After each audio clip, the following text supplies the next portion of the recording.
Ում հետ ուժեղ բանա, այսինքն ԱՄՆ-ի հետ ուժեղ բանակցող, ԱՄՆ-ի նման ուժեղ բանակցող, թե ԱՄՆ-ի հետ ուժեղ բանակցող։ Այդ չեն մանրամասնում, թե ում հետ ինչ են բանակցել։ Ինչ ուժեղ բանակցող, այսինքն ասելով իրանք ինչ են, ես էլի եմ ասում, էլի։ Այդ մարդկանց տված կրթությամբ մարդկանց 72%-ը պարզ տոկոս հաշվել չգիտի։ Հասկանում եք, ուժեղ բանակցող ասելով իրանք ինչ նկատի ունեն։ Նրանք գնան ասեն ասոցիացիան համաձայնագիր ենք ստորագրում, նրանք գնան ասեն գալիս ենք ԵԱՏՄ ենք մտնում, գնան էս անեն, նրան ասեն 5 շրջանը տալիս ենք մի քիչ էլ սպասեք, մեր մոտ բանա ՊՊՑ գունդա, մեր մոտ հեղափոխություն է, այսօր բանա փորը սա ցավում, այսօր տաքություն ունեմ, չեմ կարող վաղը բանանեմ, էտա իրանց ուժեղ բանակցածը, ուժեղ բանակցելը ո՞րն է, ֆրծնել սաղին, սրանն է ասել, նրանն է ասել։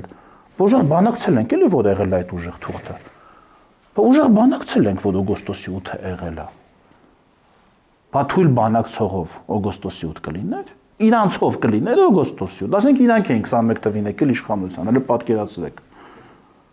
Կլիներ էս ամեն ինչը։ Չէ, գիտեք ինչ էին անելու։ Գալու էին, միջանցքը տալու էին, ասելու են դե մենք ինչ անենք։ Նոյեմբերի 9-րդ կետնա Ժողովուրդ ջան, Նիկոլ Փաշինյանն է ստորագրել, մենք կապ չունենք։